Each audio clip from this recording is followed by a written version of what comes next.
Guys, let's talk about the melee. And I have to come at you, and I apologize if I'm being condescending, but I was in the arena, so I saw everything. But the other side of that is I didn't get to see the broadcast, so I don't know what you did see. I have to imagine that you didn't get to see it all, right? I just can't imagine how the cameras would work where you would. Khabib goes out of the octagon. So if they put a camera on that so that folks at home could see it, well, you missed what would have happened to Conor, or vice versa. So let me break this down for you, and if you saw it, I apologize, but okay, so when the fight ends, Khabib chokes Conor out, gets up and yells at Conor. And he then takes out his mouthpiece, he throws his mouthpiece, and he starts yelling to the corner. Well, I've seen that move before. I've seen that happen before, where a guy rubs it in another guy's face. I've seen Conor do that to guys. I've seen the mouthpiece come out and you throw it. It's usually because one of the cornermen or one of the training partners that are in the corner is a top-ranked guy in the division, and you're looking to call him out. It would have been a little bit bizarre. And I was trying to do the math in my head. I was going, okay, who does Conor have on his team that's a top-ranked guy in the division? And I'm scratching my head going, no, wait a minute. There's nobody. Khabib's the world champion. The world champion doesn't call people out. So I can stop that process, but I'm still not clear on what's going on. Now, if everything would have stopped right there, okay, if Khabib would have stood up, yelled at Conor, taken his mouthpiece, thrown it, pointed, and cursed somebody out, I'd be making a video about it and telling you guys, because that would have been shocking news. Khabib didn't do a damn thing for the buildup of this fight. He was taking the position of, I'm a sportsman and we don't do that. And that was a shocking moment that Khabib did that. So now exemplify that by 10 when Khabib jumps over the fence. And I can only tell you, oh my goodness, we were shocked when he did that, but assumed it was going to stop with jumping over the fence.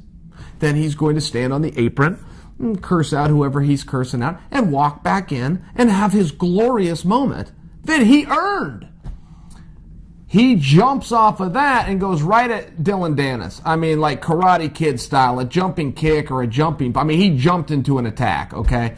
So while this is happening, Conor starts to see what's happening, all right? Now, he's going to go over the fence. Well, he gets up to the fence, he straddles it, but this is relevant to the story. He came back down inside of the octagon. The reason that's relevant is, yes, Conor did think about doing a bad thing, but he did not do it. He did not do it. He stopped himself at the last second. When Conor goes on top of the octagon, what I'm told is Khabib's brother, and I don't know if that means it's his biological brother, if that's like a slang talk for the Dagestanis, you know, all my brothers. I don't know. He jumps on top of the octagon. Conor throws a punch at him. Again, I must tell you, form your own opinion on this. You guys be the jury. I'll just tell you, for me, I give Conor a pass for that too.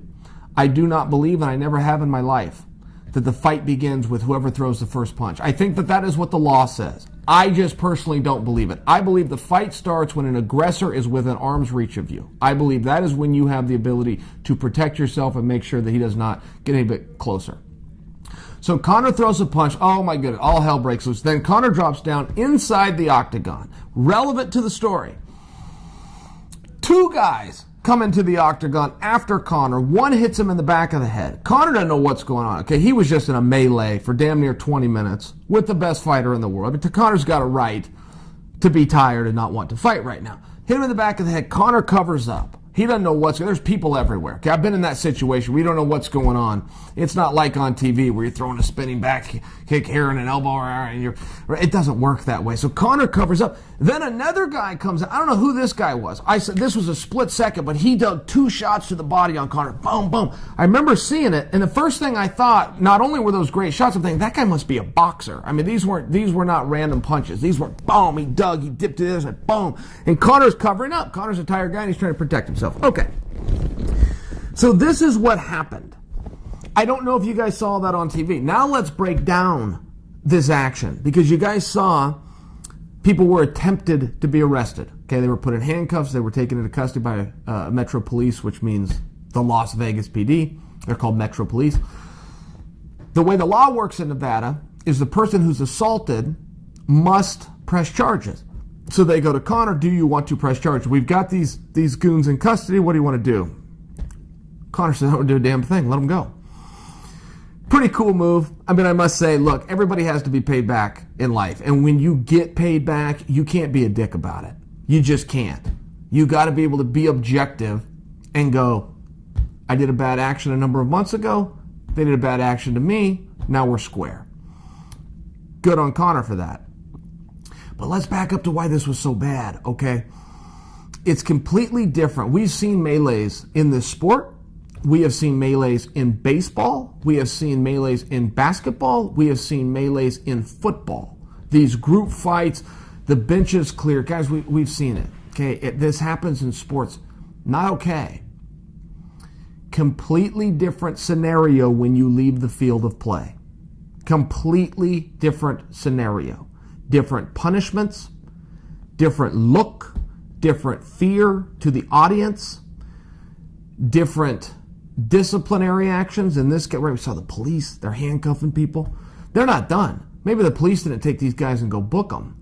Now, you're going to have major commission issues. You are going to have major fallout. If that would have happened in the octagon, bad action. Guys, it is completely different when you leave the field of play. You may remember there's a basketball player. He now affectionately goes by the term Meta World Peace, something like that. This was a number of years ago, but he went into the fourth row of the stands to get in a fight and was hitting audience members. That's a totally different deal. It's a totally different violation. If they would have done this in the octagon, yes, the commission would be involved.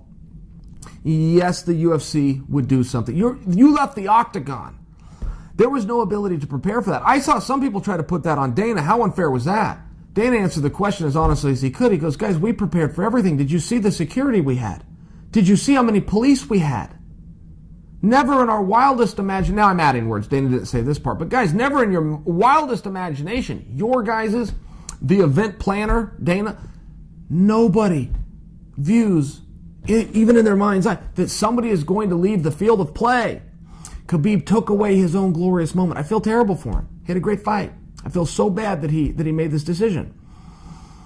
He did not get the belt put around him. He is going to face a suspension. The only question is how long. I cannot imagine it will be less than 6 months. I will guess for you now it's going to be a year. He is going to face a fine. And just so you guys know how this works, it's not like other sports where they go in and they arbitrarily sit down and decide what the fine would be. The way it works in our sport is we do a percentage. So let's say it's a 20% fine and you make $1,000. They're going to take 20% of $1,000. Now that exact same action, if they rule it to be a 20% fine, exact same action, but you made $10 million, they're still taking 20%, but now they're going to take it at $10 million, okay? Khabib got a disclosed amount of $2 million. I will guarantee you they take 10% at a minimum. I believe they're going to take 20. Guaranteed, don't even think about it. He's best case scenario, everything goes wonderful in his life. Maybe he's got a connection that can make a phone call or two. He's sitting for 6 months and it's costing him 10%. Best case scenario. 10% of $2 million would represent more than Khabib's ever made to fight before. Okay, so this is a very big deal, and also in MMA. And Khabib is not a rich guy. It's not the same thing as holding Conor's money, where he can get through until the hearing comes. And Khabib, they'll release the remainder of his money to him once this is done, but it could take X amount of time before he even gets before a commission. Just so you guys understand how this works. His managers deserve to be paid. He would like to pay them. His trainers deserve to be paid. He would like to pay them. He now doesn't have the money to pay them. I don't know what his financial status is. I don't know if this affects his ability to pay rent and whatnot in the next month. I don't know. I just know this is a really good payday and he's got a really big punishment. And the reason I offer that to you guys, if he sits for 1 year, if they give him a 1-year suspension, they are going to strip that belt from him. They have to. We're going to demand it. We deserve that they get on with the division. The company deserves they get on with the division. The guys in the back deserve they get on with the division. They're going to strip him. So now not only did he not get his glorious moment, I mean, guys, don't forget, you will lay in bed at night and dream about hearing Bruce Buffer say, and still, or and new. You will dream about that as a fighter. Think of an Olympian, if you will, okay, that wins the gold medal, but doesn't get to go on the stand, doesn't get to see his flag go up in that national anthem. And this is a big deal. Khabib suffered. So before anybody piles on him, just understand, let this play out. He had to deal with the police. He got through that. Thanks to Conor, he and his team got through that. They now have the commission, and there is going to be significant punishment, absolutely significant punishment. So I offer you that to tell you the story, but also to say, look, maybe we don't pile on Khabib here. Maybe we don't. Now let's look at the other side, which was Conor. Okay, Conor was the victim in this one, and it was so amazing. In professional wrestling, they will do this, but it's by design, where a heel, a bad guy, will make what we call a face turn. But if you become vulnerable to the audience, you are automatically making a face turn. I went through this myself. I was the heel. I went to Brazil to take on Vanderlei Silva. He gets to be the knight in shining armor. I'm going to be the black hat. He's the white hat. This is the script. I end up getting jumped. I end up getting jumped in a street fight by these guys. I'm now vulnerable. They made me the victim. I don't want to be the good guy. I'm just sharing with you, this is the way it works. So you look at Conor McGregor. He was victimized in this, and all of a sudden, he became endearing to the audience, whether he wanted to be or not. So that's just the way that this played out. It's not done yet. I don't wish anything bad for either of those guys. It was a bad moment. It happened. It's going to be dealt with. I just offer to you all, as much as I want to tell you the story, before you pile on Khabib, and there's a lot of that going around, I assure you, if you are a naysayer and you want this bad action dealt with severely, it's going to be.